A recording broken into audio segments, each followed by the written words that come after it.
Victoria, the air changed the moment I stepped through the steel door. Not metaphorically, literally.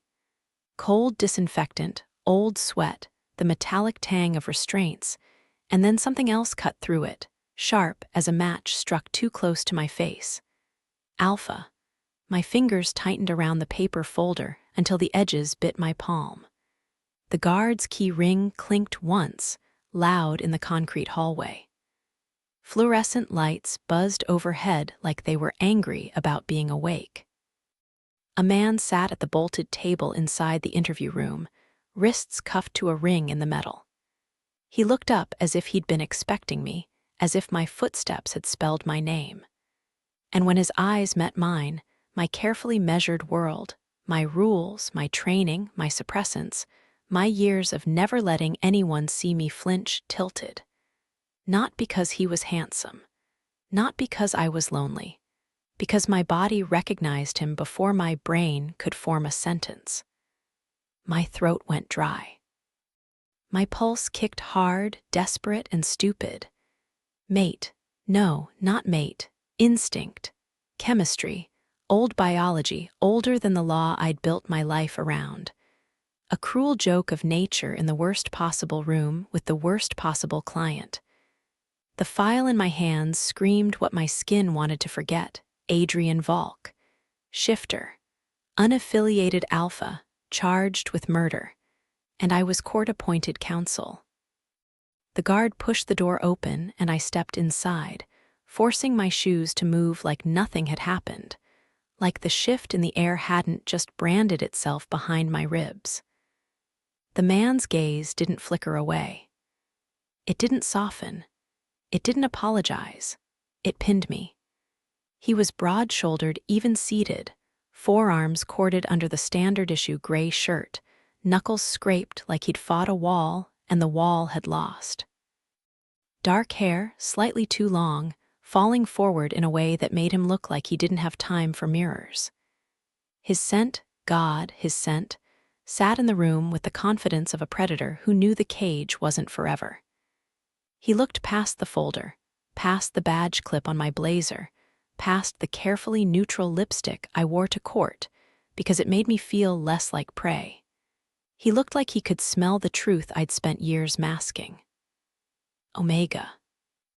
I took the chair opposite him and set the folder down with a controlled, professional motion. My hands were steady. My breathing was not. Mr. Volk, I began, because starting with the name gave me something to hold.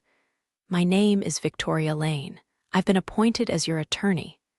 The corner of his mouth twitched like he'd heard a joke that wasn't funny enough to laugh at.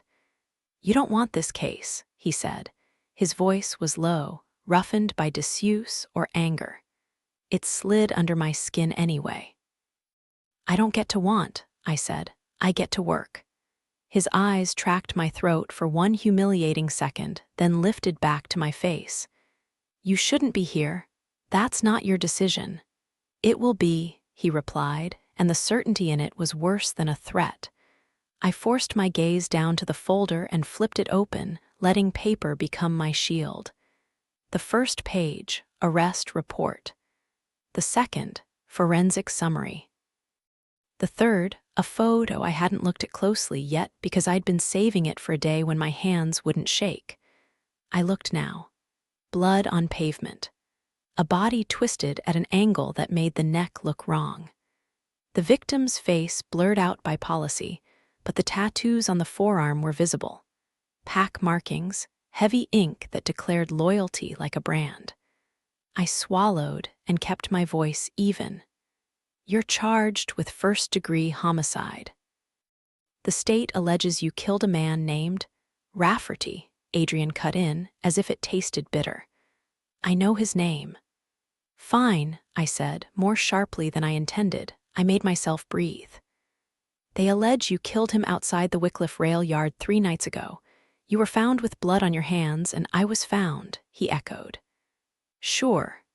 The smell of him swelled, not louder, but closer, like the room had less oxygen and he had more of it. I hated my body for reacting, for wanting to lean in when every professional instinct demanded distance. Did you do it? I asked, because this was the question I had to ask before I earned the right to ask anything else. His gaze held mine for a long moment. Then he leaned back as far as the cuffs allowed and smiled without warmth. "Does it matter?" "It matters to me," I said. "It should matter to you." "Why?" he asked. "So you can lose sleep about the monster you tried to save." I felt my temper spark, hot, sharp, familiar. Anger was safer than attraction. Anger didn't melt your spine. "I'm not here to save you," I lied. "I'm here to make sure the state proves its case." Adrian's smile faded. He watched me like he was assessing whether I was brave or stupid, and my worst fear was that he'd decide I was both. "You should ask for reassignment," he said quietly. "And you should stop trying to sabotage your own defense," I snapped, then regretted it because the guard outside shifted, listening. Adrian's eyes flicked to the door, then back to me. "You think this is sabotage? That's cute." I exhaled through my nose, forcing myself back into the rhythm of law. "Here's what's going to happen. I'm going to request discovery. I'm going to examine chain of custody. I'm going to interview witnesses. I'm going to look for violations, mistakes, overreach. And you're going to help me by answering my questions." His expression went flat. "No." The word landed like a slap. Heat rose under my collar, not the biological kind, the human kind, humiliation, rage, the sick knowledge that my client could destroy my ability to do anything for him with a single stubborn refusal. "I'm not asking," I said. "I'm telling you what you need." He leaned forward. The cuffs tugged, the metal ring clanked. The sound made the guard shift again. Adrian's scent rolled across the table, and my suppressants, top shelf, expensive, swallowed every morning like armor, felt suddenly thin. "You don't know what I need," he said, voice dropping. "You don't know what you're walking into." "I know the court assigned me," I said. "And I know you're an unaffiliated alpha in a state that treats that like a felony of character. If you want to hand them a conviction gift-wrapped with your silence, go ahead. But you don't get to do it quietly." Something flickered in his eyes at that. Recognition of the system, of my understanding of it, of the way I just admitted I knew the deck was stacked. "You're an Omega," he said. The words were almost soft. My spine went rigid. In this room, with a guard outside and a microphone in the corner that absolutely existed even if the jail pretended it didn't, that was not just personal. It was dangerous. In the legal world I'd clawed my way into, Omega could mean incompetent, compromised, emotional, fragile. It could mean not fit to argue. It could mean my license on a slow, polite guillotine. I lifted my chin. "My secondary designation isn't relevant." His gaze held mine like a hand on my throat, not squeezing, just reminding me it could. "It's relevant to me," he said. I wanted to laugh. I wanted to stand up and walk out and demand reassignment, and never come back to this room that made my blood behave like it had no education. But outside this room was a court that didn't care about my comfort. Outside was a judge who would assign the next public defender in line. Someone overworked and underprepared. Someone who would miss the tiny crack where a guilty-looking case might actually fall apart. Outside was a system that loved guilty-looking alphas, especially lone ones. I slid the folder toward him. "Tell me where you were that night." Adrian didn't touch the papers. His eyes dropped for the first time to my hands. The faint tremor I'd thought I'd hidden, the way my ring caught the fluorescent light. Then he looked back up, and whatever he saw there made his jaw tight. "I was where they said I was," he answered. My stomach sank. "So you were at the rail yard?" "Yes." "And the victim was there?" I said. "Yes." "And there was a confrontation?" Adrian's nostrils flared once. "Yes," I leaned in despite myself. "Then you need to tell me what happened, Adrian." I used his first name deliberately, not as intimacy, as strategy, pulling him into the realm where he was a person, not a headline. He stared at me for a beat too long. Then he looked away, toward the corner of the ceiling where the camera would be. "You don't want my version," he said. "You want something you can say in court." "I can shape truth into admissible," I said. "I can't shape silence into innocence." He breathed out, slow, controlled, an alpha forcing himself into stillness. When he spoke again, the softness was gone. "I don't need innocence." I heard what he didn't say. "I need you alive." The guard knocked once and opened the door a crack. "Time." I stood abruptly, gathering the folder, forcing my legs to move like I wasn't leaving a piece of myself behind. Adrian's voice followed me. "Lane." I paused, hand on the back of the chair. "You smell like you don't know when to quit," he said. My cheeks went hot. "That's called competence." His mouth quirked again. "It's called a target." I turned before I could stop myself. "If you know something that can clear you, and you choose not to tell me, that's not noble, that's just stupid." For the first time, something like real emotion cracked through his composure, brief, raw, gone in an instant. "Stupid is thinking the law is the sharpest thing in this city," he said.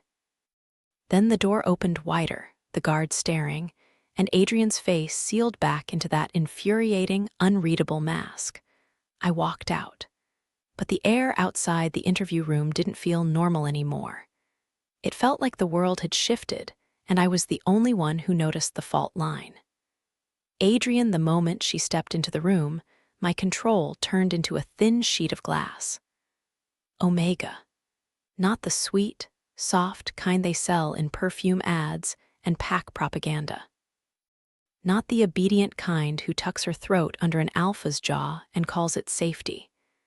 This one walked in wearing law like a weapon, hair pinned back, eyes sharp enough to cut through a lie. She smelled like suppression, expensive, layered, practiced, and underneath it, she smelled like a storm that hadn't decided where to break. I'd scented Omegas before. I'd been in packs before. I'd known the way instinct could pull you down into something ancient and simple. This wasn't simple. This was bad timing wrapped in bone-deep recognition. She sat across from me like she belonged there, like she wasn't in a cage with a predator, like the system didn't break women like her just for trying. Victoria Lane, court-appointed, a joke, a trap, a sacrifice. The city loved sacrifices. She asked questions like she expected answers, like she expected me to care about my future. I cared about one thing, keeping her from being collateral. Because I knew what happened to people who dug into the wrong death. Rafferty wasn't just a body on pavement. He was a warning with a pulse that had finally stopped. When she said, "unaffiliated alpha," out loud, I watched her jaw set like she'd said it before in court, like she'd argued it, like she'd bled professional credibility over it. Most humans didn't understand what that designation meant in this state. It meant I had no pack to vouch for me, no legal sponsor, no elder to speak at my sentencing hearing about tradition and honor. It meant the law could pretend I wasn't a person.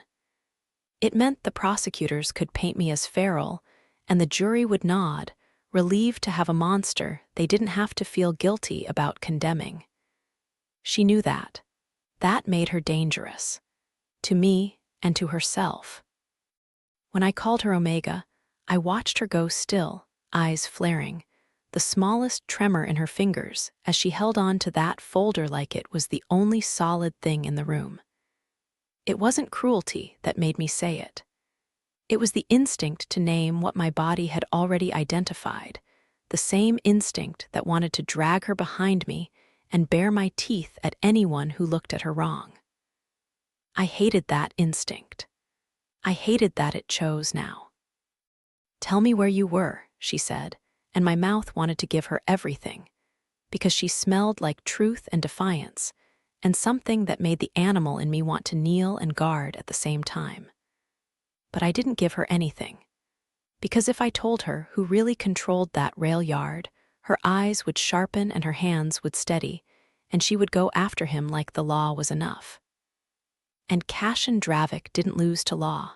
He ate it. He wore it like a tailored suit and laughed in judges' chambers.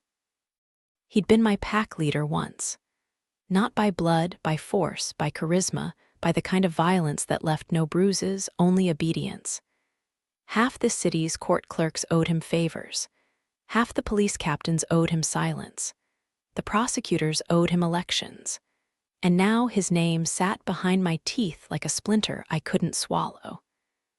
Victoria walked out on her own 2 feet, chin high, not running, not begging, not asking me to be gentle. She shouldn't be here. The guard shut the door and the room went quiet except for the buzz of the lights. My wrists ached where the cuffs bit into skin, but that pain was clean. Simple. The complicated pain was the memory of her scent. I leaned back, let my head touch the cold wall, and stared at the ceiling as if I could see through concrete into the city above. I'd survived this long alone by making myself uninteresting.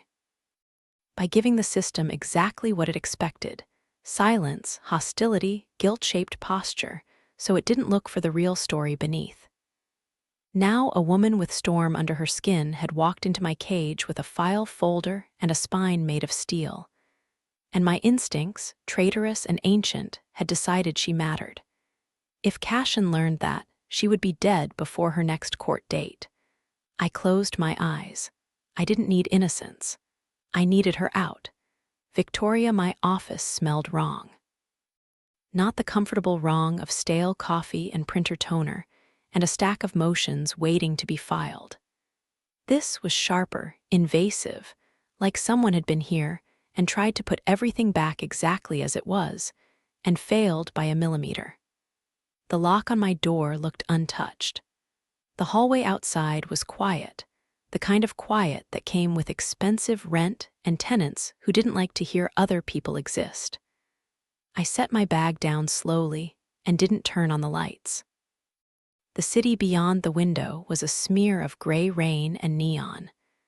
My reflection in the glass looked like a woman who had slept, who had eaten, who had not just walked out of a jail interview room feeling like she'd been branded.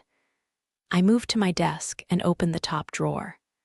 My suppressants sat where I'd left them, bottle upright, label facing forward. Too neat. I unscrewed the cap and sniffed. For a second, nothing registered except the bitter chemical smell of standard blockers. Then a second note, faint and wrong, slid into my nose, something sweet, almost floral, like it belonged in perfume, not medicine. My stomach dropped. I capped the bottle and set it down, my hand steady only because panic didn't get to help me. Panic was for people who could afford to lose control. Someone had been in my office. Someone had touched my blockers. I backed away from the desk, scanned the room again. The file cabinet, the shelves, the framed diploma on the wall. Everything looked normal in that way that screamed the opposite. My phone buzzed once. Unknown number.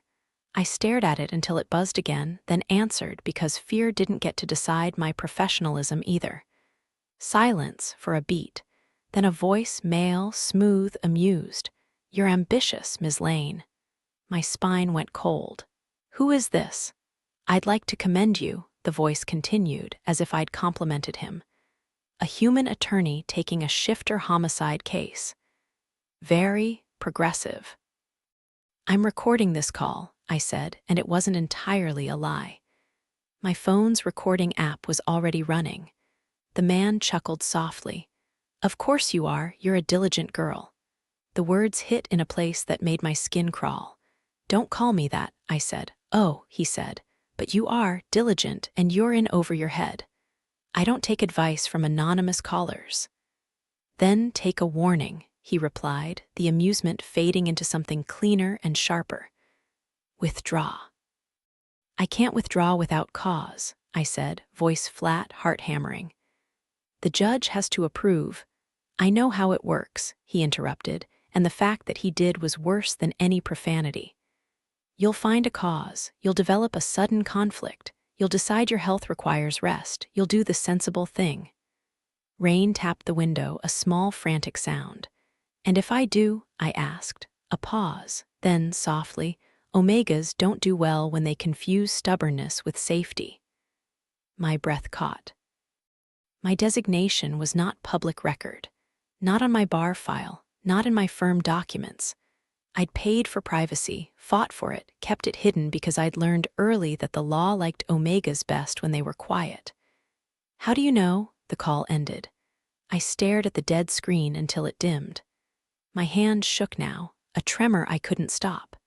Then I did what I always did when the world tried to make me small.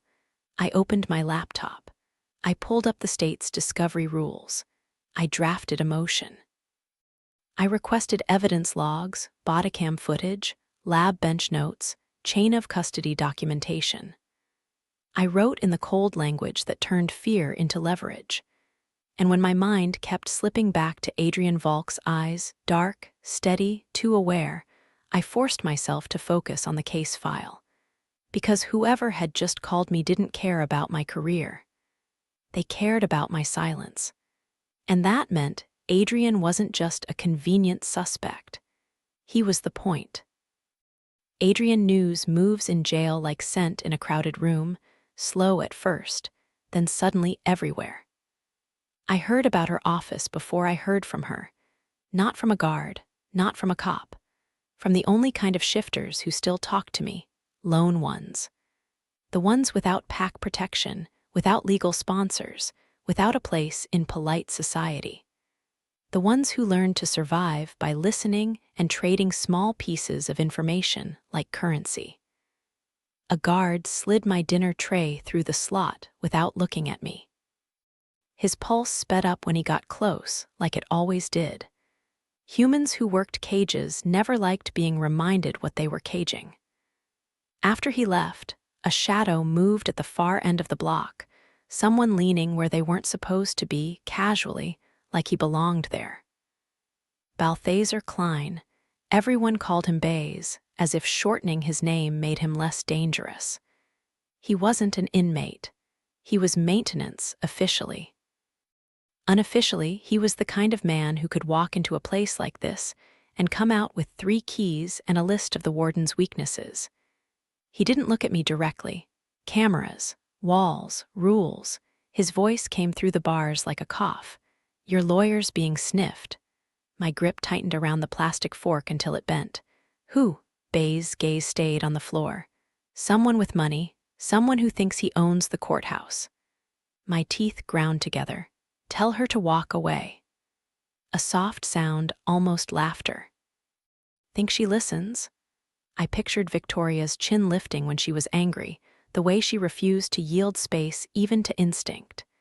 It wasn't arrogance, it was survival. No, I admitted, she doesn't. Baze tilted his head, finally glancing toward my cell for a flicker of a second. Then you want help. It wasn't a question. It was the way lone shifters spoke. Blunt, transactional, honest in the only way they could afford. I don't have anything to pay with, I said. Baze's mouth twitched. You do. You just don't like spending it. My throat tightened. Reputation, fear, violence. The invisible weight of being an alpha who hadn't been broken yet. I hated using it. I hated that it worked. But I hated the idea of Victoria alone in her office more. Fine, I said. Keep eyes on her. Quiet, no pack drama, no scaring her. Baze nodded once. She's already scared. The words landed hard. I stared at the wall after he moved on. The concrete painted a color that tried to pretend it was clean. My hands clenched, then forced themselves to loosen. Cashin Dravik always liked to send a message before he sent a knife. He liked people to know they were being watched, because fear made them obedient faster than pain. Victoria would not become obedient. That was the problem. That was what made her beautiful in the way storms were beautiful, devastating and honest, and impossible to negotiate with. I sat on the edge of the bunk and stared at the floor until the rage burned down into something colder. If I couldn't get out, I could still build a wall around her out of people who owed me favors, out of men who didn't mind living in shadows, out of lone shifters who understood that sometimes you protected someone not because they belonged to you, but because the world had decided they were prey. I didn't ask her permission. I didn't have time. Victoria, the lab report arrived like a punch delivered in a silk glove. Blood spatter analysis, consistent with close-range assault. DNA under the victim's nails, Adrian Volk. Shoe print at the scene, matches Adrian Volk's boots seized upon arrest. Witness statement, saw a large male shifter fleeing. Everything was neat. Everything was clean. Everything was exactly what a prosecutor wanted to hold up in front of a jury like a trophy. Too clean. I sat at my desk with the report spread out, rain still painting the window, and felt the hair on my arms lift. In my experience, truth was messy. Even when guilt was real, cases had loose ends, misspelled names, missing timestamps, conflicting accounts. Human error was the one dependable constant in the justice system. This file read like a story someone had written. I picked up the evidence log and traced it with my finger. Item collected, 02:14 a.m. Logged, 02:20 a.m. Transferred, 02:27 a.m. Processed, 02:40 a.m. Too fast. I flipped to the chain of custody signatures and paused. A name I recognized because I'd seen it before on cases that smelled like political theater. Detective Assault Mar. Good detective, people said, efficient. Loyal. Loyal to whom, though? I closed my eyes and forced myself to think like a lawyer, not an Omega who'd been threatened over the phone. If the evidence was planted, it would have to be planted by someone with access. Someone who could move within the rail yard without attracting attention. Someone who could instruct police where to look. Someone with influence. I thought of Adrian's flat certainty in the interview room. You don't know what you're walking into. I checked my calendar. Tomorrow was the preliminary hearing. Bail arguments. Probable cause. I would stand in front of a judge and argue for a lone alpha accused of murder. An alpha who refused to help himself. An alpha whose scent had made my biology misbehave. An alpha who looked at me like he could see the most private truth I'd ever kept. I opened my desk drawer and took out a second bottle of suppressants, my backup, still sealed. I held it for a moment, then put it back. If someone had gotten into my office once, they could do it again. I didn't want to become paranoid. I also didn't want to become dead. My phone buzzed again, this time a text from my colleague, Myril Sato. Heard you got the Volk case. Careful, the courthouse is chatty. I stared at the message, then typed back. Any specific names? 3 dots appeared, disappeared, appeared again. Myril replied, there's talk of Dravik. My fingers went cold on the screen. I'd heard the name, of course. Everyone in this city had. Cashin Dravik, pack leader, philanthropist, donor, the kind of man whose smile made reporters write flattering stories and whose eyes made other shifters look away. The kind of man who didn't belong anywhere near a murder charge, and therefore the kind of man who could use one to clean up his own messes. I set the phone down carefully. Then I stood and locked my office door. And for the first time in years, I did something I'd sworn I'd never do. I pulled a small canister from my bag and set it beside my keys. Pepper spray. Human, pathetic, and probably useless against a determined alpha. But it made me feel less like prey. I hated that I needed it. Adrian Court Day smelled like polished wood, cheap cologne, and fear. They brought me in through the back, wrists cuffed, ankles chained, like theatrics could turn me into something less human in the eyes of the people waiting on the benches. The bailiff's hand hovered near his weapon the whole walk, his shoulders tense, his mouth set like he was already rehearsing the story he'd tell later about the monster he escorted. The courtroom murmured when I entered. I kept my gaze forward. Then I saw her. Victoria sat at the defense table, spine straight, hair pinned back, a legal pad in front of her like a shield she'd chosen instead of a sword. Her scent reached me even from across the room, muted under suppression, but still there, storm and steel and something warm she probably didn't mean to show anyone. Her eyes flicked up when I was seated beside her. No flinch, no fear on her face, even if it lived in her pulse. That was courage, or stubbornness, or both. The prosecutor stood when the judge entered. Dorian Vance. I knew him by reputation, ambitious, slick, the kind of man who spoke about public safety with the tone of someone selling a product. When the judge asked for appearances, Victoria's voice cut through the room clean and precise. Victoria Lane for the defense. The judge's gaze lingered on her a second too long, the way older men sometimes looked at Omegas when they suspected what they were. Then his attention shifted to the prosecutor. Vance argued probable cause like he was reciting scripture. Blood. DNA, witness, shoe prints. The way he said unaffiliated alpha carried the faintest curl of disdain, as if the phrase meant morally defective. Victoria objected twice, once for hearsay, once for foundation.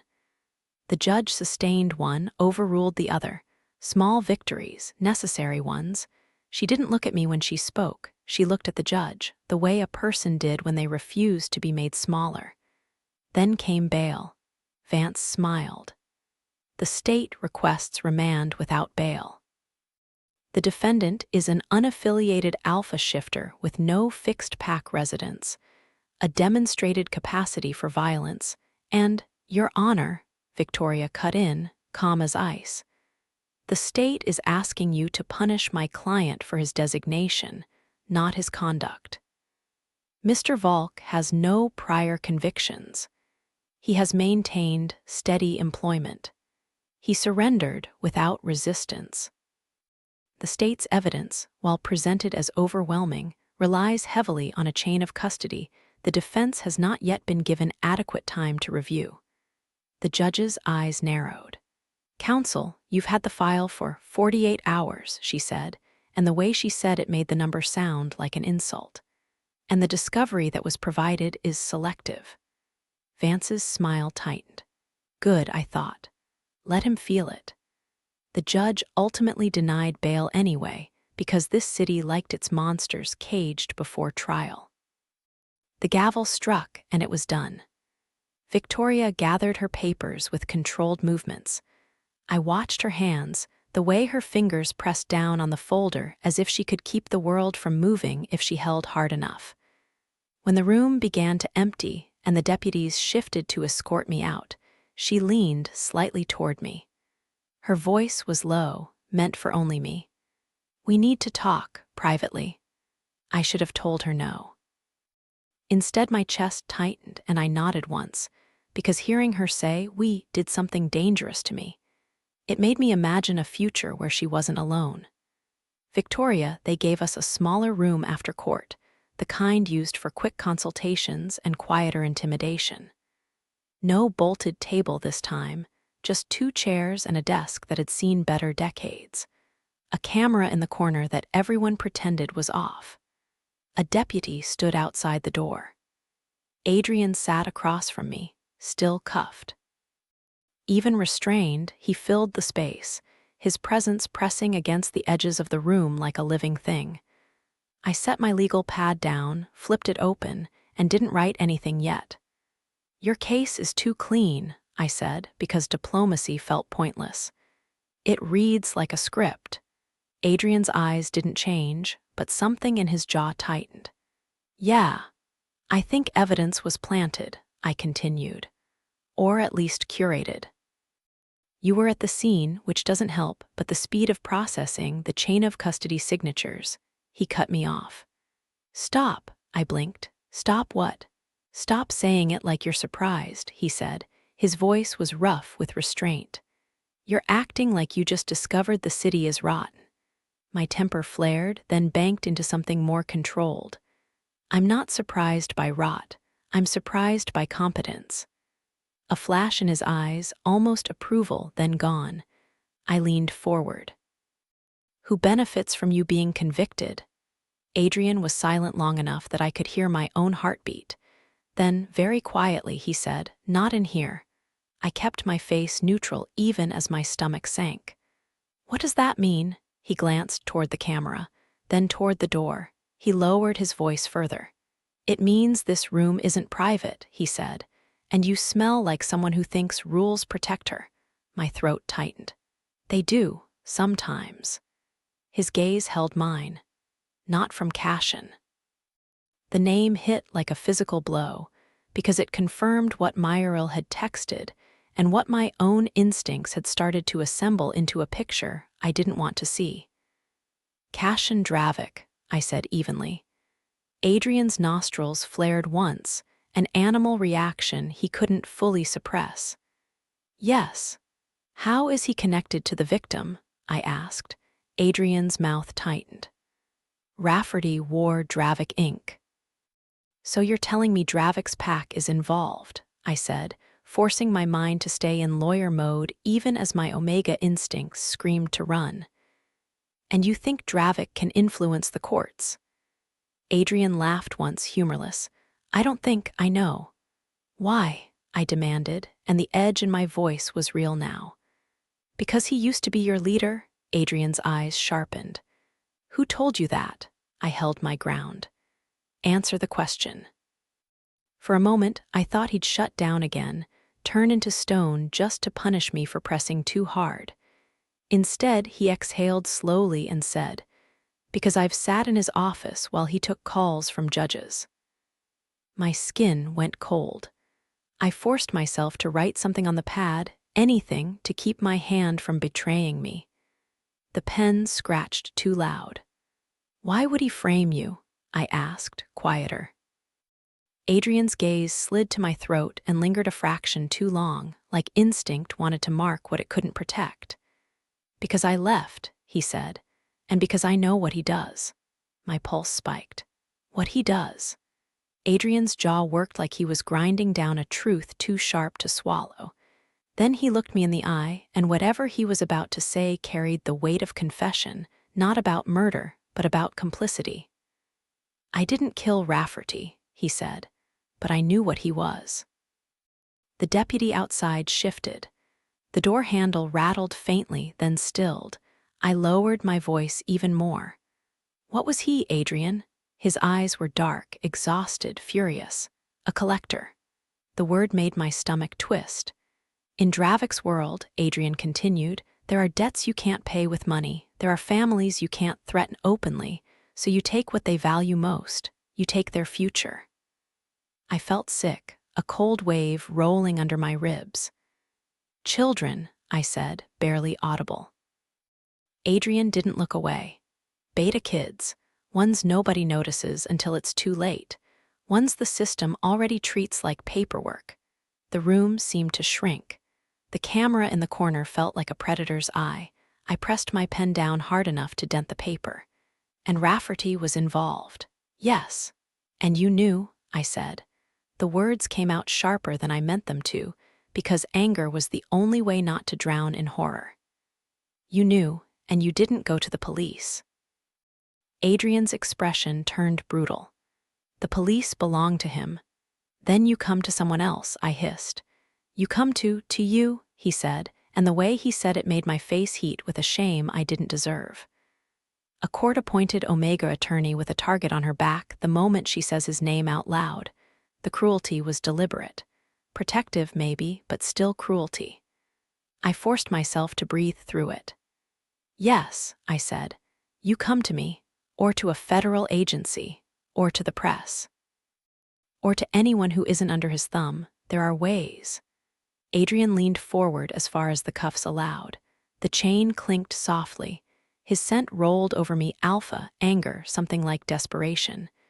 "You don't get it," he said. "If you push this, he won't just ruin you. He'll make you disappear and the city will call it an accident." My throat tightened, but I refused to look away. "Is that a threat?" His eyes flashed. "It's a promise from a man who knows him." Silence pressed in. Then I said, very quietly, "I don't back out because someone tells me to be sensible." Adrian stared at me for a long moment, and I watched something in him shift, not softening, not surrendering, but acknowledging. "That's what I was afraid of," he murmured. The door opened abruptly. The deputy leaned in. "Time S up."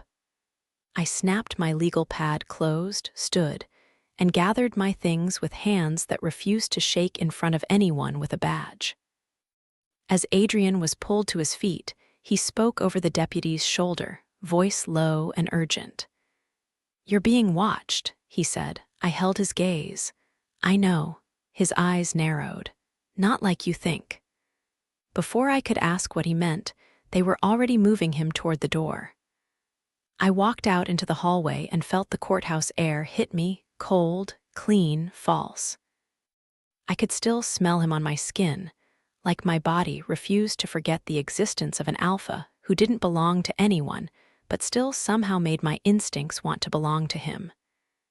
And I could feel the city's attention turning, slow and hungry, toward me. "Adrian," they took me back downstairs. The clank of chains, the echo of boots, the smell of bleach that never quite covered the old violence soaked into the walls. But my mind stayed in that small room with her. With Victoria's eyes refusing to drop even when I told her the truth that should have sent her running. With her anger, clean, fierce, aimed at me because she couldn't aim it at Cashin yet. I wanted to tell her more. I wanted to take her hand and press it to my chest so she'd feel how hard my heart had started to beat the moment she walked into my cage. Like some part of me believed she was the answer to questions I'd stopped asking years ago. Instead, I'd done what I always did when I cared. I tried to cut her away. It hadn't worked. Back in my cell, Baze was waiting near the end of the block again, leaning like he was bored, like he hadn't just slipped through security with the ease of a ghost. "You told her," he said. I stared at him. "Did you put someone on her?" Baze nodded once. "Two shadows. Quiet, they won't approach unless she's bleeding." "Good," I said, then hated myself for the relief that word carried. Baze's eyes flicked toward the cameras. "Dravik's people are stirring," he murmured. "And there's something else." My gut tightened. "What?" "Your lawyer got a visitor at her office yesterday," he said. "Not a client, not a colleague." My blood went cold. "Who?" Baze exhaled softly. "Detective Assault Mar." I stared at the bars until they blurred. Mar was on the evidence log. Mar was on the chain of custody. Mar had hands in the neat, perfect story the prosecution wanted to sell. And now she was walking into Victoria Lane's office like she belonged there. Like she was allowed. Like she was already inside the walls Victoria thought she controlled. I gripped the bars until my knuckles went white. My instincts roared one command through my veins, simple and savage: protect. Even if she hated me for it. Even if she never forgave me. Even if the only thing I could give her from a cage was violence aimed outward. Because if Detective Mar was involved, this wasn't just a frame. It was a net. And Victoria had stepped into it with her eyes open. Victoria, when Detective Assault Mar walked into my office, she didn't knock. She didn't need to. She moved with the calm entitlement of someone who'd never been told no and meant it. Her coat was still damp from rain, her hair twisted into a neat knot, her badge catching the light when she shrugged the coat off and draped it over my client chair like she'd paid for the space. "Ms. Lane," she said, voice clipped, polite in the way a blade could be polite. "You're hard to reach." "I'm working," I replied. I didn't offer her a seat because she'd already taken one with her body language. Her gaze flicked over my desk, the stacked motions, the open laptop, the sealed backup suppressants I'd shoved into a drawer and then regretted leaving it all. On Volk, she said, and made it sound like a mistake. Yes, I said. If you have information relevant to my client, you can provide it through proper channels. Her mouth curved faintly. Proper channels. I held her gaze. Are you here to intimidate me, detective, or to help the state secure a clean conviction? Mar's eyes cooled. Be careful. Is that professional advice? I asked. Or personal? She leaned forward slightly, and I caught her scent human but threaded with something chemical, something designed to blur signals. Scent dampeners. Police grade. That, more than her badge, told me she understood exactly what kind of game was being played in this city. I'm here, Mar said quietly, because this case is bigger than your bar license. My heart thudded once. Then we agree. Mar studied me for a long moment as if deciding which version of herself to show. Then she placed a thin folder on my desk. No letterhead, no official stamp, just paper and the weight of it. I didn't touch it immediately. What is this? A courtesy, she said. A chance. A chance to do what? I asked, voice steady. Back off. Mar's smile didn't reach her eyes. A chance to survive. I finally opened the folder. Inside was a photograph, grainy, taken from a distance. A woman leaving my office building the night before, hood up, face angled away. Below it, a second photograph, me walking to my car, a timestamp in the corner. My stomach turned to ice. Mar tapped the page with one finger. You're being watched, she said, almost echoing Adrian's warning. And whoever's doing it isn't interested in your arguments. I forced myself to breathe. Who is it? Mar's gaze held mine. You already know his name. I closed the folder slowly, carefully, as if abrupt movement would trigger a trap. Detective, I said, my voice low, are you warning me because you're decent, or because you're involved and you want me to understand the terms of my surrender? For the first time, a flicker of something real crossed her face, annoyance, maybe, or reluctant respect. I'm warning you, she said, because I don't like bullies who think they own the city. Then she stood, smooth as silk, and picked up her damp coat. At your next hearing, she added, watch the gallery. If you see a man with silver hair and a ring on his index finger, don't look at him twice. My throat tightened. Why? Mar paused at the door. Because he'll decide what you are the second you show him fear. Then she left without another word, the door clicking shut behind her. I sat very still. My office felt smaller now, as if the walls had leaned in. Adrian had said he could protect me without asking permission. I'd been furious at the idea. Now, with a folder of surveillance photos on my desk and the city's shadow touching my throat, I realized something that made my stomach twist. I might already be under his protection, whether I liked it or not. And the worst part was that some traitorous part of me, some Omega instinct I'd spent years drowning in professionalism, wanted to lean into it, just a little, to see what it felt like to be guarded by an alpha who didn't pretend the world was fair. The thought scared me more than the photographs did, because photographs were evidence. Feelings were leverage.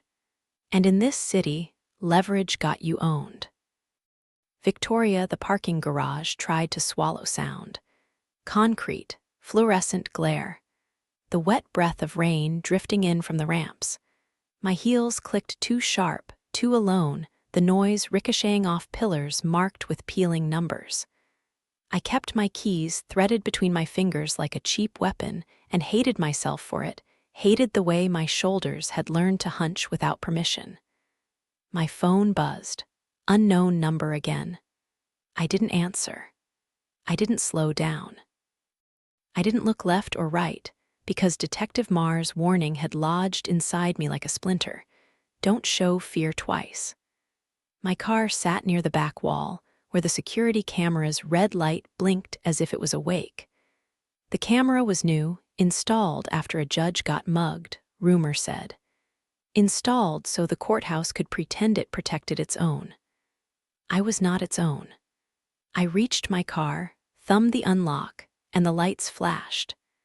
That was when the shadow separated from the pillar beside me. A man stepped into my space as if he had every right to occupy it, too close, too fast. Human, expensive coat, hands empty, which was worse than a knife because it meant confidence. "Ms. Lane," he said mildly, "you've been difficult to contact." "I'm not available," I replied, and my voice didn't tremble. It wasn't bravery so much as rage wearing a calm mask. He smiled a little, the way men smiled when they thought they were being charming to someone they'd already decided was weaker. "You don't understand. I represent parties who are concerned about your well-being." My stomach tightened.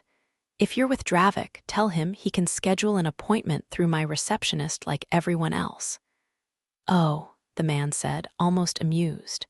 "You can say his name, that's bold." Behind him, the elevator doors sighed open. 2 more men stepped out. They didn't rush. They didn't need to. They moved with the slow, deliberate patience of predators who knew prey wasted energy by running in circles. I shifted my weight subtly, angling my body toward the open lane of the garage. My pulse hammered. My suppressant sat heavy in my bloodstream like damp cloth, muting me, but not enough to keep my instincts from screaming.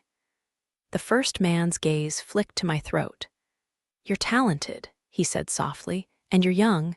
You don't need to ruin your life over a lone alpha who's already decided he's dead." My skin crawled. "Get out of my way." His smile thinned. "Or what?" I lifted my hand, keys glinting. Pathetic, human, a gesture that would make them laugh if they weren't already enjoying themselves. The man sighed like I'd disappointed him. He moved closer, and I smelled mint and tobacco and the faint chemical tang of scent dampener. He didn't want anyone to know he'd been here. He wanted this to be unprovable. Then, from the far end of the garage, a low sound rolled through the concrete like thunder held back in a chest. A growl. The men froze.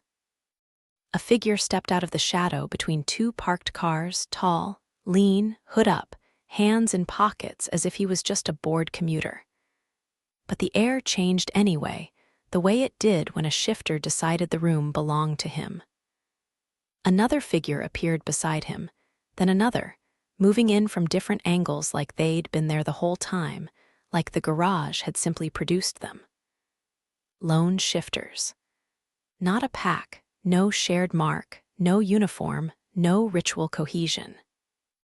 Just a scattered constellation of men who looked like they'd learned to survive without anyone's permission. The man in front of me recovered first, his smile stiffening. "This is a courthouse garage," he snapped. "You can't," the hooded shifter tilted his head. His eyes caught the light, bright and animal. "We can," he said calmly, "and you're going to leave." One of the men near the elevator swore under his breath. I saw the calculation on their faces, cameras, witnesses, risk. Their confidence cracked. The first man leaned in toward me, voice low, venomous. "You think this helps you? He can't protect you forever." I met his eyes and forced my voice into ice. "Watch me." He backed away, retreating with the others toward the elevator as if dignity was something you could preserve while fleeing. When the doors closed, the garage felt too big, too bright. My knees threatened to fold. The hooded shifter approached, stopping at a respectful distance. His scent hit me: wolf, smoke, winter air. Not Adrian.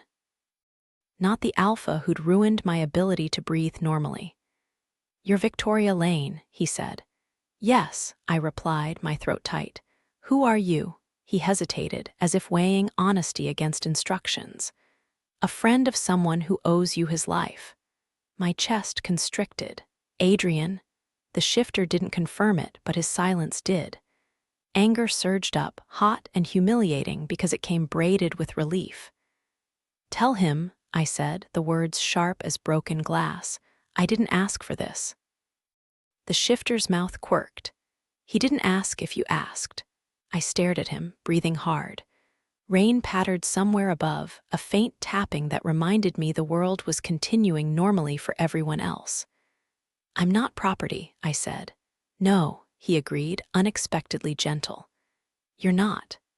He stepped back, giving me room, and I realized he'd done the whole encounter without touching me, without looming, without trying to claim space that wasn't his. That alone made my eyes burn. You should go home, he said, not to your office. How do you know where? We know, he interrupted softly. Tonight you go home. I stood very still, keys still clenched in my fist, and hated that I was considering obeying a stranger because my body understood the math of danger.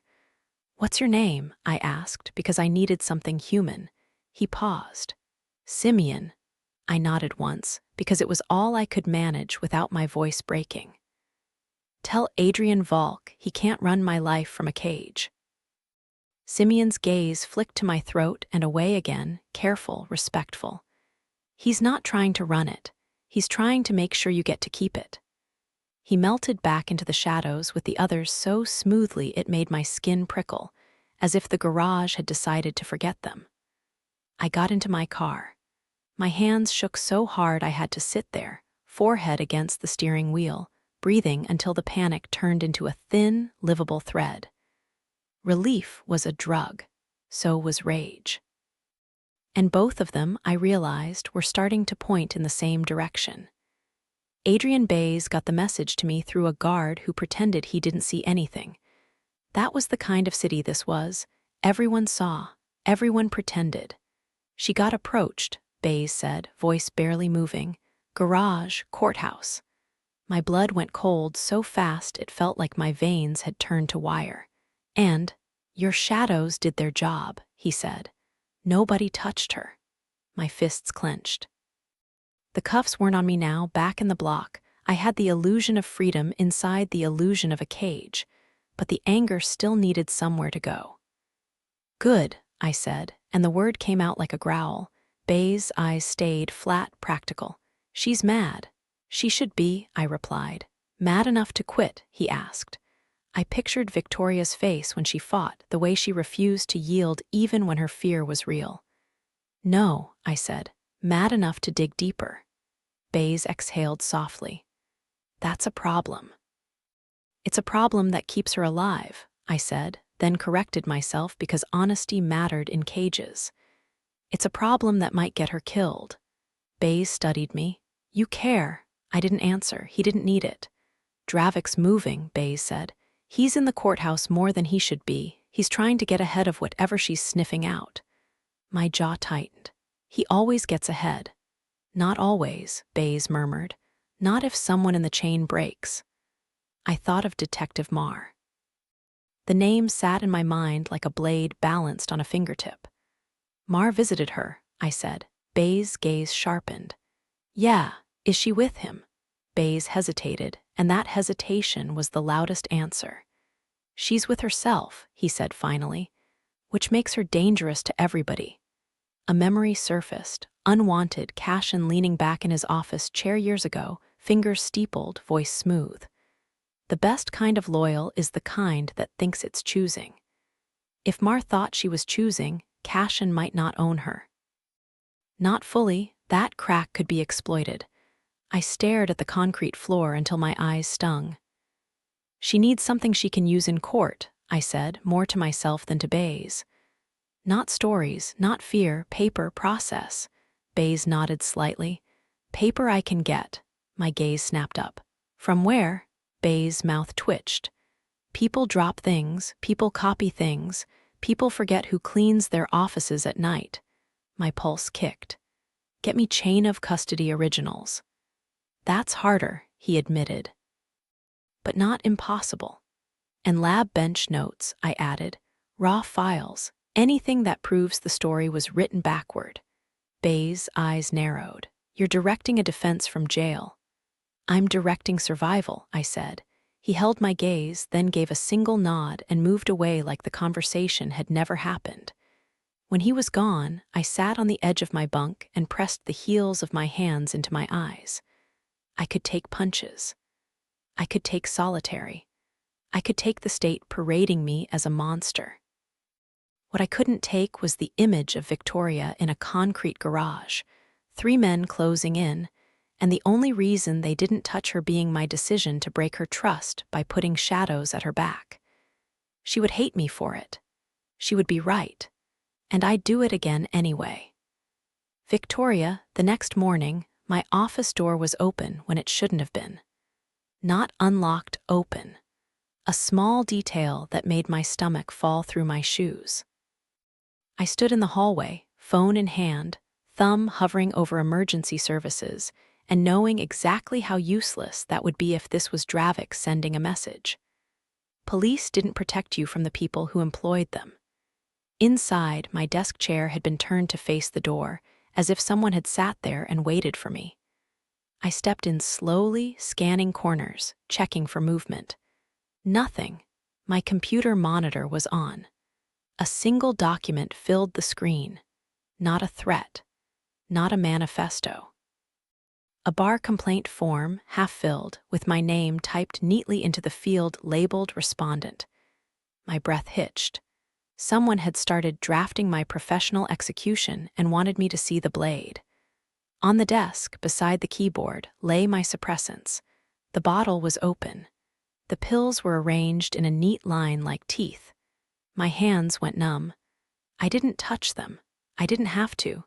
The message was in the choreography. We can get to your body. We can make you fail.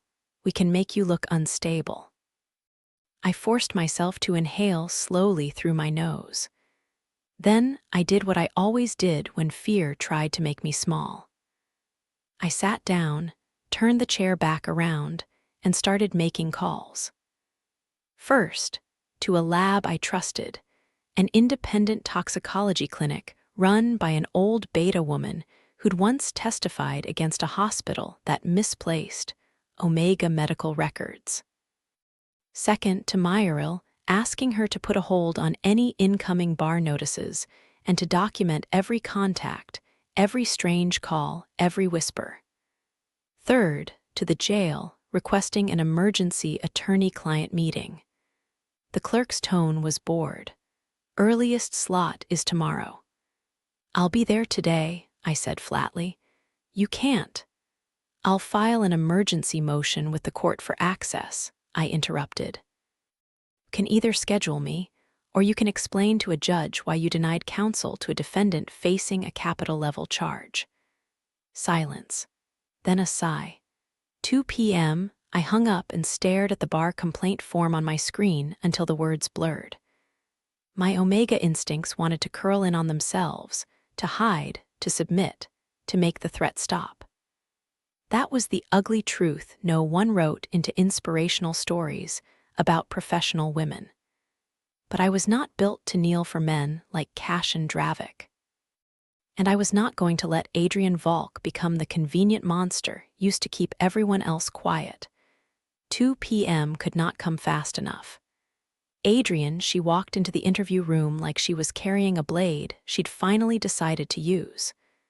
No tremor, no apology. Her eyes were bright with a kind of fury that made my chest tight. For a moment, I forgot the bars, the cuffs, the stale air.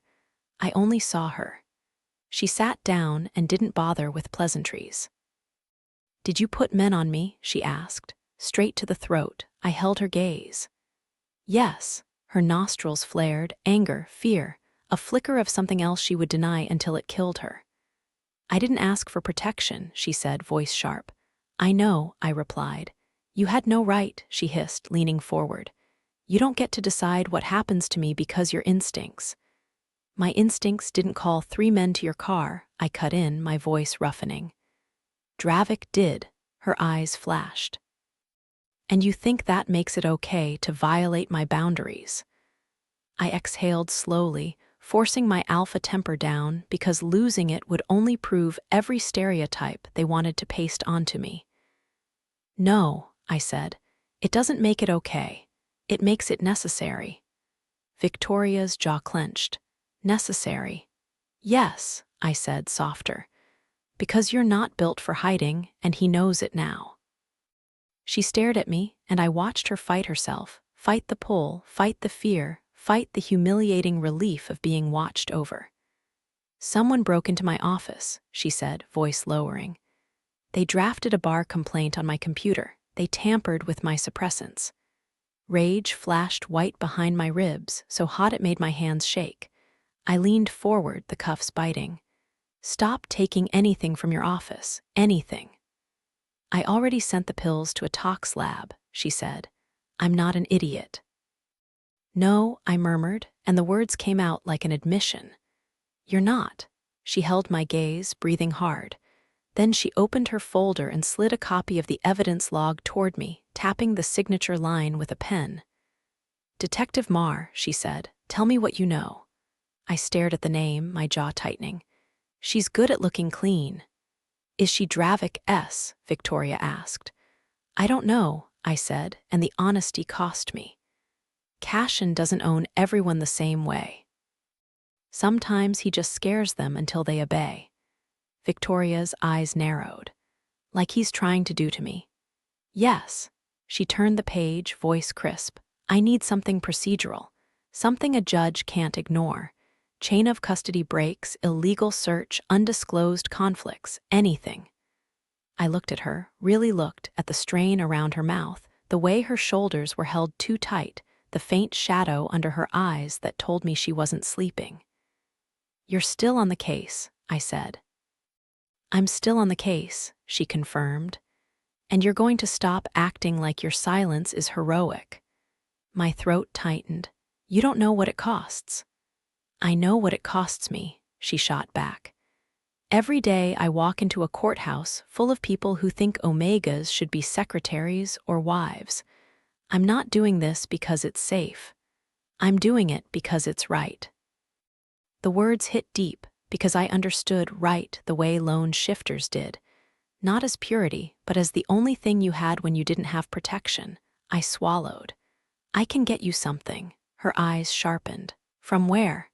I hesitated, then decided truth was the only currency I had with her that wasn't poison. There are lone shifters, I said. They move, they hear things, they can acquire paper. Victoria went still. You mean the men in the garage? Yes, I admitted. Her gaze flicked away, then back, and there it was, the conflict she hated. Anger at me braided with the undeniable fact that they'd kept her from being touched. I don't want a vigilante pack, she said tightly. It's not a pack, I said. It's a network, and it's not for fun, it's for surviving people like Dravik. Silence settled, then Victoria's voice dropped. Adrian, about Rafferty. My chest tightened. She watched me carefully. You said he was a collector, you said beta kids. I forced myself to keep my gaze steady. Yes. And you knew, she pressed, quieter now. How long did you know? My throat constricted like my own body was trying to choke the answer back down. Long enough, I said. Why didn't you stop it? She demanded. And this time her anger wasn't just about the case. It was moral, raw, uncontained. Because she was the kind of woman who couldn't stand the idea of children being treated like inventory, and she was looking at me like I'd stood by and watched. I tried, I said, and the words scraped out of me. Not the right way, not the brave way. I tried the way a man tries when he's still half-owned. Victoria's eyes widened slightly. I inhaled. I threatened Rafferty. I warned him off certain neighborhoods. I scared off buyers when I could. I broke bones. I didn't go to the authorities because the authorities were Cashin's teeth. And Cashin, she said, was your leader. He was, I confirmed. Her voice turned razor sharp. So your real guilt isn't murder. It's silence. The truth hit like a punch I'd been waiting for. Yes, I said simply. That's my real guilt. Victoria stared at me for a long moment, something in her expression shifting, not forgiveness, not yet, but understanding of the shape of my sin. Then help me, she said quietly. Help me burn his system down with paperwork and procedure and daylight. My breath caught. Daylight. The one thing Cashin feared more than violence. I will, I said. And when her scent trembled, storm easing into something warmer, something dangerously intimate, I knew we'd crossed a line that had nothing to do with court. Not a bond, not a claim, a choice. Victoria, the paper arrived 3 nights later, slipped under my apartment door in an unmarked envelope. No fingerprints, no note, just documents. I sat on the floor with my living room lamp on, rain tapping the balcony window, and opened the envelope with hands that had learned to be steady under threat. Inside, photocopies of lab bench notes, time-stamped printouts, and a memo that made my pulse turn into a drum. The memo was internal property of the city forensic unit, and it referenced expedited processing per det. Mar request, but the signature line was Mar's. It was Lieutenant Calder Voss, a name I recognized from courthouse gossip. A man rumored to have Dravik at his daughter's graduation, smiling like family. I flipped the page. A chain of custody discrepancy. The victim's fingernail scrapings were logged as transferred at 02:27, but the bench notes showed they didn't arrive until 04:11. Nearly 2 hours unaccounted for. 2 hours where evidence could be altered, contaminated, swapped. My breath went shallow. I kept reading, forcing my brain to stay in law mode even as my Omega instincts flared, sensing the power of what I held. Then I found the line that made my stomach drop. A note from a lab tech. Sample appears unusually fresh given collection time. Fresh, as if it had been placed under nails later. I sat back, heart pounding, and stared at the paper until tears threatened, not because I was sad, but because adrenaline and relief were a brutal combination. This wasn't a feeling. This was a lever. The next morning, I drafted a motion to suppress evidence based on chain of custody violations and due process violations, attaching the memo as an exhibit. I didn't send it electronically. I printed it and walked it into the courthouse clerk's office myself because I didn't trust the city's servers anymore. In the hallway outside the clerk's window, I saw him. Silver hair, tailored suit. The kind of calm that came from never imagining consequences applied to you. And on his index finger, a ring that glinted as he turned his hand slightly, like he wanted me to notice. Cashin Dravik. He wasn't looking at me yet. He was talking to a judge, laughing softly, leaning in, intimate like old friends. My stomach clenched so hard it hurt. I forced myself to walk past him without changing pace, without turning my head twice. I felt his gaze land on me anyway, not like a man looking at a woman, like a collector assessing merchandise. A chill crawled along my skin. I filed the motion. Then I walked out into daylight and breath like I'd just surfaced from deep water. When my phone buzzed, I expected another threat. Instead, a single text from an unknown number. You filed. Good. Don't get soft now. I am Detective Mar. My fingers tightened around the phone until the edges bit. I didn't know if she was ally or enemy, but in that moment, I understood something with perfect clarity. Cashin Dravik had gotten used to a city where everyone chose survival over truth. Today, at least 2 people had decided to choose differently. Adrian, they brought me to the suppression hearing in chains again, but this time the courtroom felt different. Tighter, sharper, like the air itself knew something was about to break. Victoria stood at counsel table, posture straight, eyes bright with controlled ferocity. She looked like she hadn't slept, but she also looked like she'd turned exhaustion into fuel. The prosecutor, Vance, looked annoyed, not worried. That told me he still thought the system would protect him. In the gallery, Cashin sat with his silver hair and his ring and his expression of mild interest, as if watching a play he'd funded. My blood turned to ice. Victoria began. She argued chain of custody like it was a knife fight conducted in legal language, each sentence clean, each citation a precise strike. She didn't perform outrage. She performed competence. When she introduced the memo and the bench note discrepancy, I saw the judge's expression shift. Not sympathy. Concern. Judges hated being embarrassed. They hated having their courtroom used as a stage for someone else's corruption because it implied they weren't in control. Victoria knew that. She was pressing the bruise. Vance objected, voice smooth. "These documents are unauthenticated." Victoria didn't flinch. Then the state should have no problem calling the lab technician who wrote them. The judge's gaze sharpened. "Mr. Vance, do you have that witness available?" Vance's smile tightened. "Not today, Your Honor." Victoria's voice went colder. Because the state didn't anticipate the defense would obtain internal records contradicting the official chain of custody log. A murmur rolled through the courtroom. Cashin's posture shifted slightly in the gallery. Not alarm, calculation. The judge called a recess. During the break, Victoria stood at the water fountain in the hallway, shoulders rigid.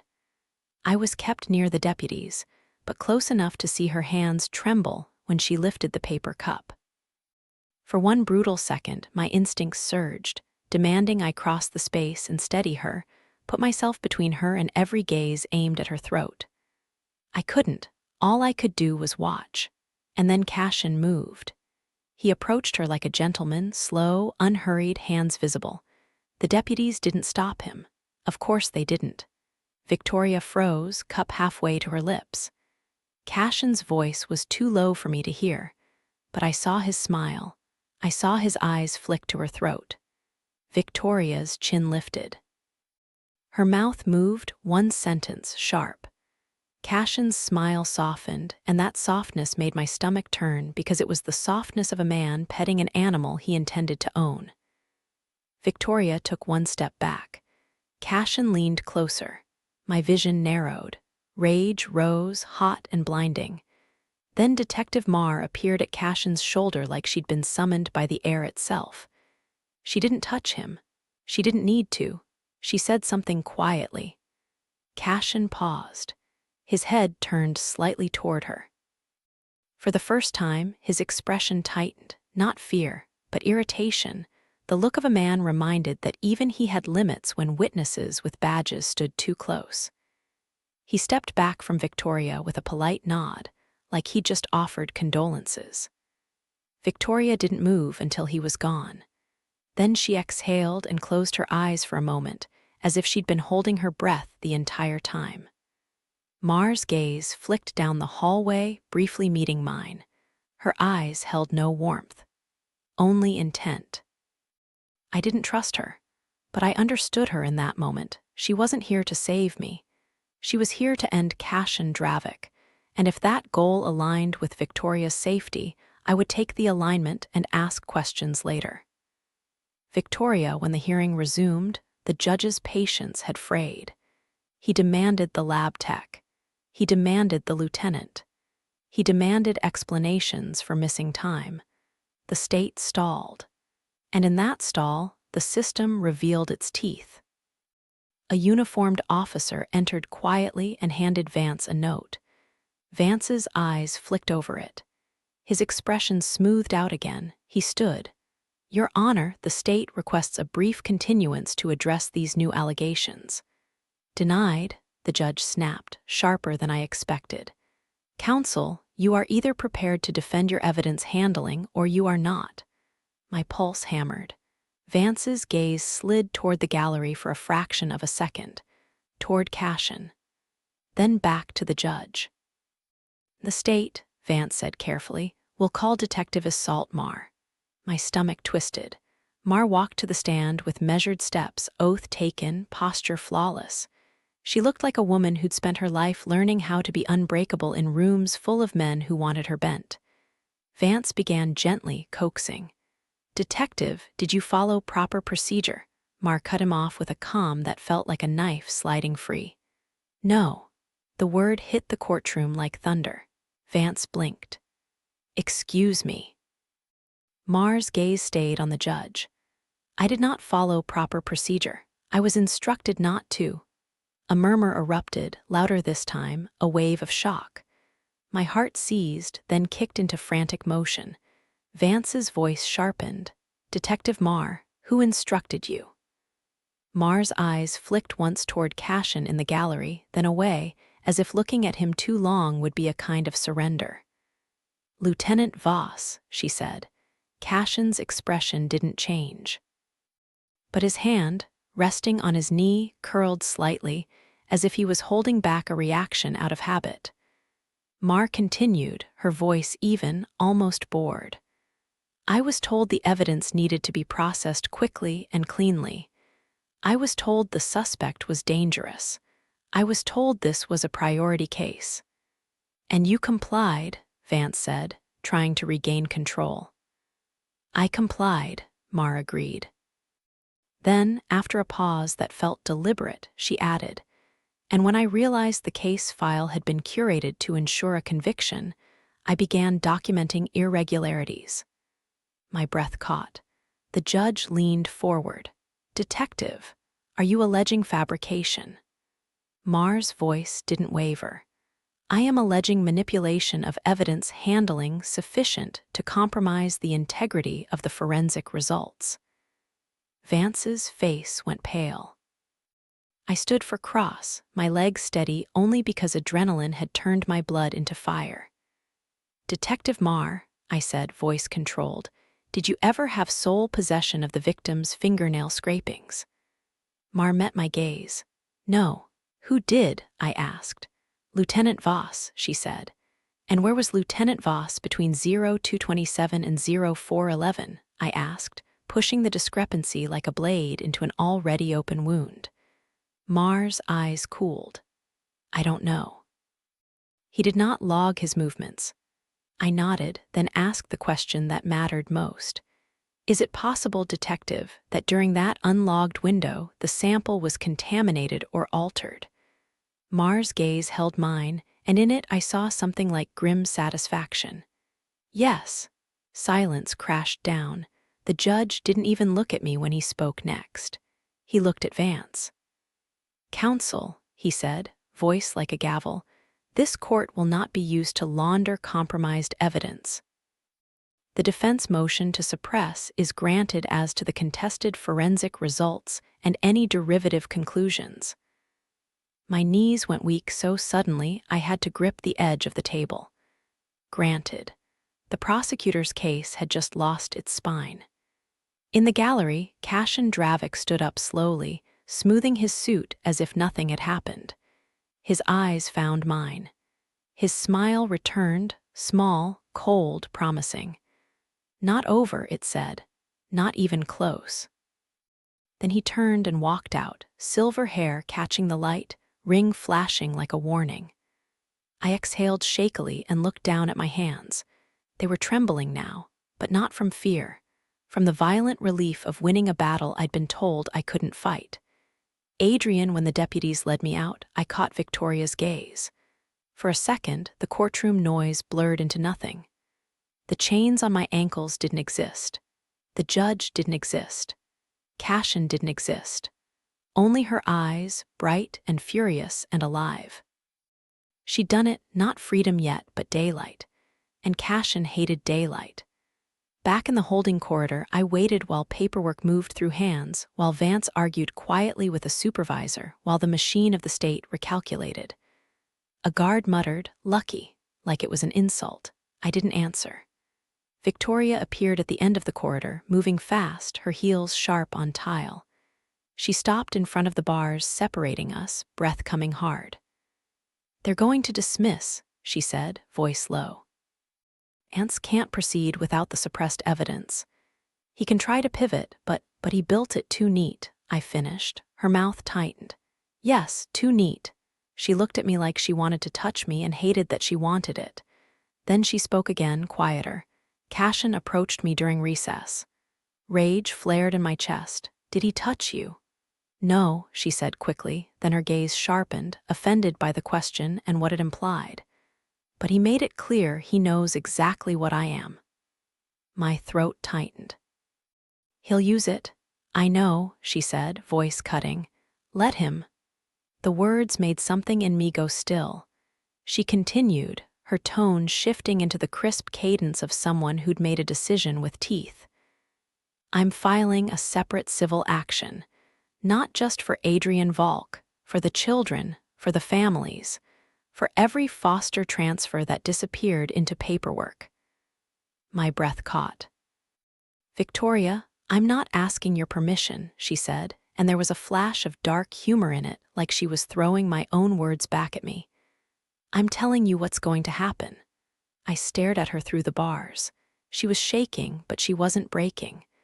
I'd lived under Cashin's shadow long enough to know what it took to step out from under it. It took a willingness to be targeted, to be hurt, to be alone, and she was doing it anyway. "Then I'm with you," I said. Her eyes widened slightly. "Adrian, not as an owner," I said, voice rough. "Not as a claim, as a man who owes the world something better than his silence." Victoria swallowed. Her gaze dropped for a fraction of a second, not submissive, just overwhelmed. Then she nodded once sharply, as if accepting an alliance she didn't have energy to argue with. "Good," she said, "because I need names, routes, places, anything you remember." I closed my eyes for a second, letting shame move through me and out of me. Then I looked at her again. "I'll give you everything," I said, and in the way her sense softened, just a little, I felt the first fragile thread of trust settle between us. Not a bond, a beginning. Victoria, the dismissal came the next day. Vance stood in court with a face like wax and moved to dismiss without prejudice, as if pretending he was choosing mercy instead of accepting defeat. The judge granted it, expression sour, and warned the state about evidence integrity in a voice that made reporters in the back row sit up straighter. Adrian Volk was no longer a defendant. He was no longer a case file. He was, legally, a free man, at least for now. I should have felt triumphant. Instead, I felt like I'd just stepped out of one fire into the path of another. Because Cashin Dravik didn't lose the way normal men lost. He didn't accept court rulings as endings. He accepted them as setbacks. That afternoon, my civil complaint went out, not just filed in state court, but forwarded with exhibits to a federal task force contact Myril had quietly cultivated for years. My filing didn't accuse Cashin in the poetic language of revenge. It accused him in the language he feared. Patterns, records, transfers, financial trails. It named Lieutenant Voss. It referenced internal memos. It attached affidavits. It used Mars' testimony as a wedge. I expected my phone to ring with another anonymous threat. Instead, Myril called. Her voice was tight. "Someone filed an emergency motion against you."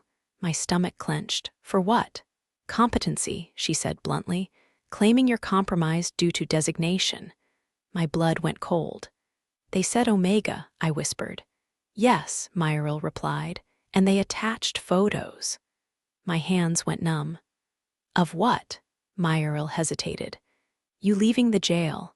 You near your client, close enough for a narrative." A narrative? That was how the system killed women like me, not with knives, but with stories. "Send it," I said. When the email came, I opened it and stared at the grainy images. They'd chosen angles that made it look intimate, conspiratorial, improper. I felt sick.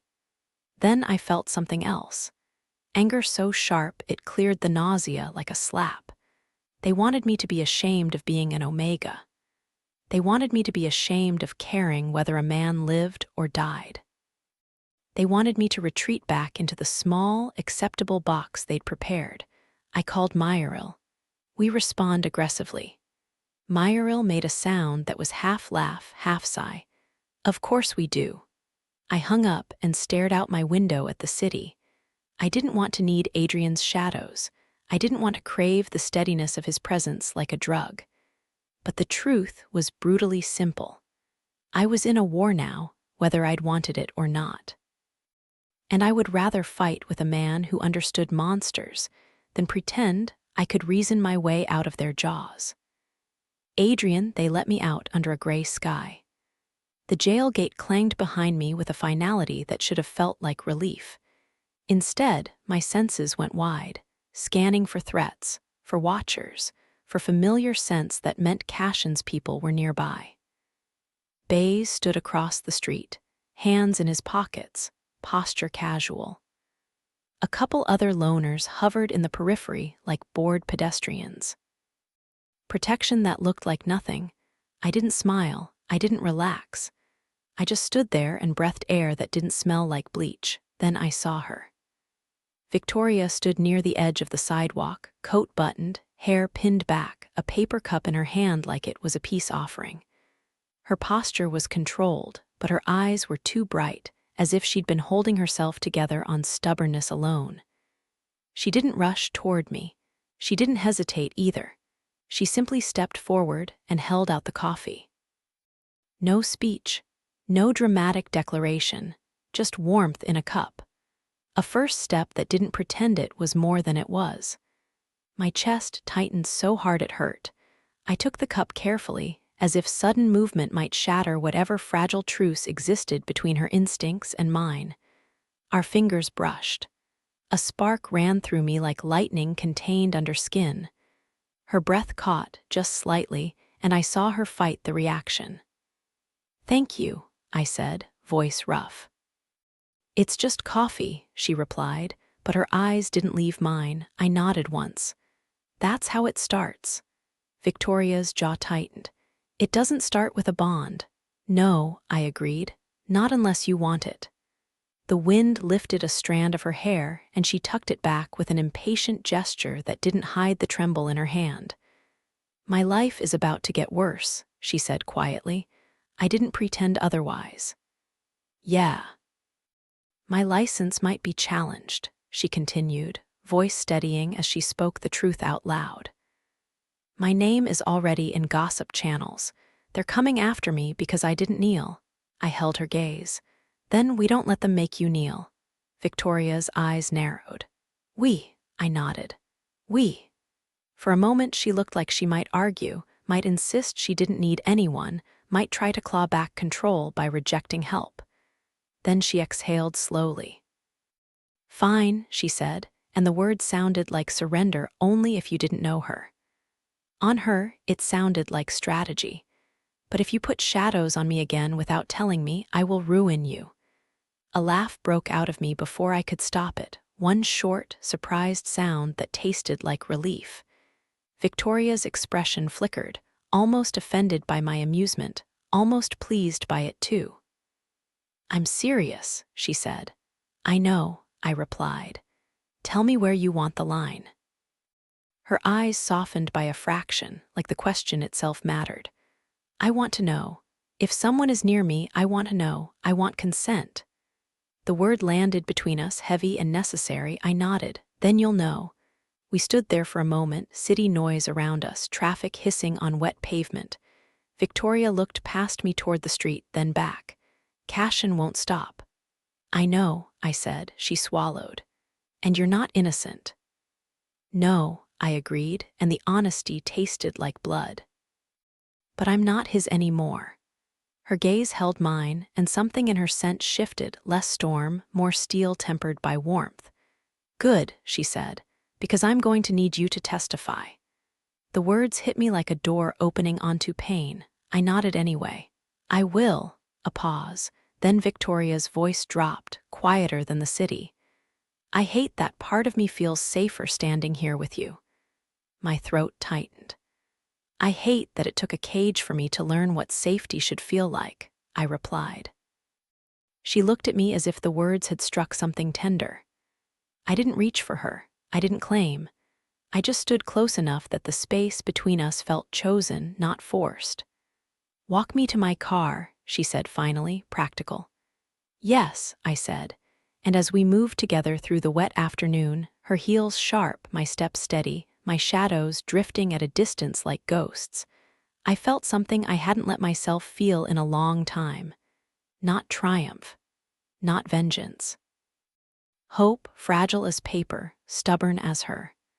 Victoria, the federal agents came 2 weeks later, not with sirens, with quiet.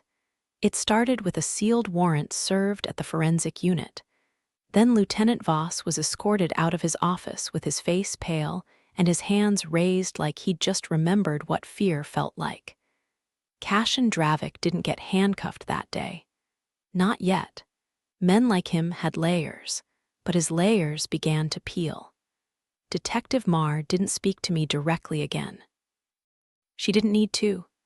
Her testimony existed in transcripts now, immutable, stamped into the court record, where Cashin couldn't erase it without burning the entire courthouse down. My bar complaint didn't vanish, but it lost momentum when Myril and I filed our response. A blunt, meticulous document that framed the attack for what it was: retaliation against counsel, witness intimidation, dressed up as concern. The hearing panel didn't apologize. Institutions rarely did. But they postponed, requested more information, and in that delay, Cashin's grip loosened further. Adrian testified in a closed session for federal investigators.